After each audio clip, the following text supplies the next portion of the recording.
You have another movie coming out, Pharmacy of Life. Talk to us about that, because again, pharmacy is not the pharmacy you're thinking of. It's FARM, right? What is that about? Yeah, Pharmacy of Light is really about how the sun is such a critical part of not just agriculture, but human health.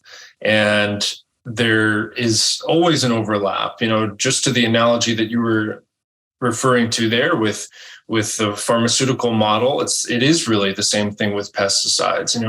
The landscape is like the human in this case. We're seeing disease or illness in people, chronic disease, but also in our ecosystems. And it makes a lot of money to keep people in that system where they're relying on these inputs, whether it's the chemical pesticides or it's, the chemical pharmaceuticals. Now, with Pharmacy of Light, we're looking at, what is it about light that is making plants activate different expressions of their resilience and actually storing what we can call photonic energy. Photon meaning, right, these little packets of light. And what's amazing is that this isn't something you hear about often in the mainstream, but the light that exists within our bodies, many people might think is kind of a woo-woo concept. But in reality, there's light energy moving through our bodies. If you could... It's Albert Pop, right? Yeah, yes, exactly. Yeah, he's featured in the film. Oh, awesome. I love his work. Yeah, so when we look at this, kind of quantum physics, we're realizing that this quantum idea is actually showing up in biology because all this physics is happening inside of us as well. And so the light is exchanging within our own cells. And in the plants, when we eat food that is high in this light energy, this light frequency, again, this is stuff that you can measure. These have very real scientific backing. This isn't, this just kind of enlightened concept. I'm just believing this idea of enlightenment. This, we can actually measure the freshness of food is how it's often thought of. Some people used to think of it as the life force energy, right. But in a scientific way, what we're seeing is it's actually this biophotonic energy, the life of light. And so these photons, of course, are coming down from the sun, and through photosynthesis, we know that this energy is being converted into things like carbohydrates and sugars. But is that light being stored? Now, when we pick food, right, when it's harvested, of course, we all know it starts to lose its freshness. And so in the same way, we want to think of food as losing its light energy. When it is picked, it starts to lose it, starts to degrade, right? You want to eat things as ripe as possible, as close to being picked as possible. In the Need to Grow, we actually show a clip of this lettuce being broken off and this white milk that is coming out of it. It's some of the most, anti-carcinogenic compounds that are in the plants, but in 24, 48 hours later, it's gone. And you'll never see it in a romaine, at the store, almost never. Yeah. And so when you eat this, farm to table type, or eat local and support those farmers, you may actually get the chance to, eat the foods that have this really high antioxidant potential. And with that comes this light energy. And so when we consume these photons, they're becoming part of our body. At the same time, the light that is coming from the sun onto us and onto our bodies is, of course, being absorbed, which many people kind of oversimplified it just being vitamin D.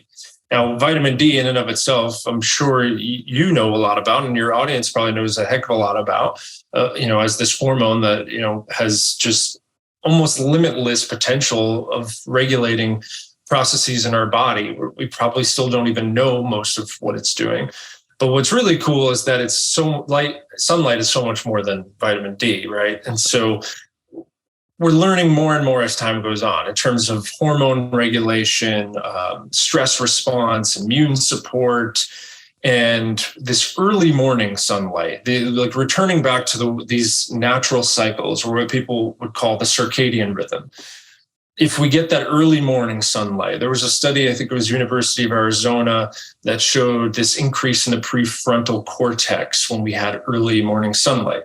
That means your mental acuity is going up, your brain fog is going away, your memory is sharper, your ability to strategize and make decisions is increasing. So it's kind of nature's way of saying, okay, yeah, you're here for the day, So, you're ready to participate, and we're putting you in the flow of how things are designed to be. For those species that are not participating in the natural flow, they're not there, they're not waking up, they're not actually getting out there and into nature. It makes sense that suddenly some of these processes would become more sluggish. They would not be as optimized, because in natural evolution, kind of, rewarding and enhancing those species that are taking place in the alignment of the order. And so what's really cool is it's also balancing our sleep. So you think, well, when I get up, I'm just being exposed to bright sunlight. But for one thing, it's reminding your body what time it is. You're also then going to help balance out those hormones that are present when you should be awake and alert, and kind of reset that clock so then your melatonin is kicking back in at the right time. So, we want to block some of those blue lights people have heard about at night, because the idea is in nature, well, for one thing, there's not really much light at all at night other than moonlight or starlight. But we see the red spectrum happening as we wake up in the morning, and we go more into the blue of the middle of the day, right? The blue sky, if we're lucky. It's gray right now, depending on where you are, or in the middle of winter.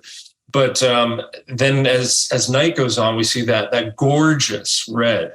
I think there's something more to our physiology than just admiring it as beautiful. Anybody that sees a sunset, or we start to see that pink in the sky, everybody stops. Hey, look at that, right? I mean, how can you not remind your loved one to look at that? I mean, maybe there are people out there that don't appreciate it. I think it's actually built into our genes to a degree to have awe for this, right? So I find that fascinating. Why are we drawn to certain types of experiences in nature? They actually are our genetic evolution to want to optimize our health, right? We're being pulled back towards it. So that red light at night heading into sunset, this is the opposite end of the spectrum.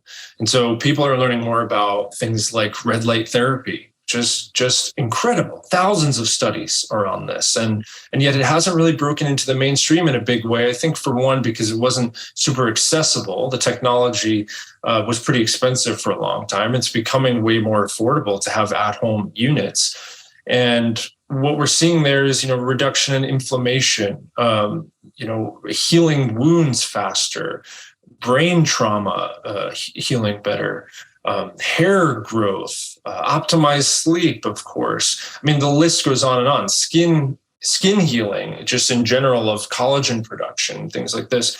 It's almost a one-stop shop where the benefits are just innumerable. And I love those kinds of things, because when we're trying to inspire people to participate back into solutions, similar to soil, where I looked at it as kind of the multifaceted solution, where just by fixing the soil, we address air quality, water quality, food quality, we're reducing pollution, regenerating, we're fixing the landscape, we're healing wildlife. In a similar way, I'm always drawn to these types of solutions where let's get the most bang for our buck. Not just that we even have to pay for it. You can wake up for the sunrise and pay attention to the sunset as well. But if you do get a red light therapy device, for instance, or get to try that out, these are the things that are having the most impact for the least amount of time, least invasive, not a huge change to your lifestyle. You can do other things while you're getting red light on you. Yep. I love that kind of stuff. I just find it so fascinating. So with this new film, Farmacy of Light, we really want to put out into the conversation. And it is the first film I'm aware of that is getting into this quantum biology of how light works within the body. And we can also start to measure light flow, showing where light is showing up as relating to the flow of, again, it almost sounds woo-woo, but what's cool is that the science is really backing up a lot of what people used to dismiss. This is energy. This is energy moving through the body. These are the meridians. This is light moving. And that also means that everything else is, there's no stagnation. And so some people might get acupuncture. It's beautiful to see that this modality is now in hospitals. It's in mainstream use, which was once this idea that was probably seen as quackery. Also, chiropractic in a way is allowing that energy to move through the body, right? Preventing that stagnation and blockages. Again, something that was deemed as quackery, now it's becoming pretty well accepted. And so as we think about the light, and we learn more about quantum physics, which is just starting to tap into all these eerie mysteries. It's kind of Pandora's box of, once you see what's going on in quantum physics, it just rewrites all the rules of nature and the universe. And that's what's so cool about quantum. And we're seeing this happen in the body. And so I think we need to just look at ourselves, more that in the way that we look at the galaxies and the universe, and say, there's some really cool stuff here happening on the quantum level when it comes to light in the body. And it makes sense. We are beings of nature. We're part of nature. And there's nothing more critical to life on Earth than that big ball in the sky that is powering the whole thing. Oh, yeah. I'm like you. Photobiomodulation has always really, really interested me. My father used to study in like the 90s, early 90s, low-level laser therapy for pain. He started off in pain, chief of pain services, and then went into more integrative medicine, everything. But you see all the magnificent benefits, and then you start to understand light is frequency, frequency is information. You're providing your body with the correct information to regenerate and to optimally perform. That's all we're doing. And it's free, right? It's sunlight, basically. The thing we demonize so much now, sun causes cancer. It's like, no. I mean, you could say anything in abundance can be disruptive and not good. Anything. You could die from water, too much water, too much air, everything.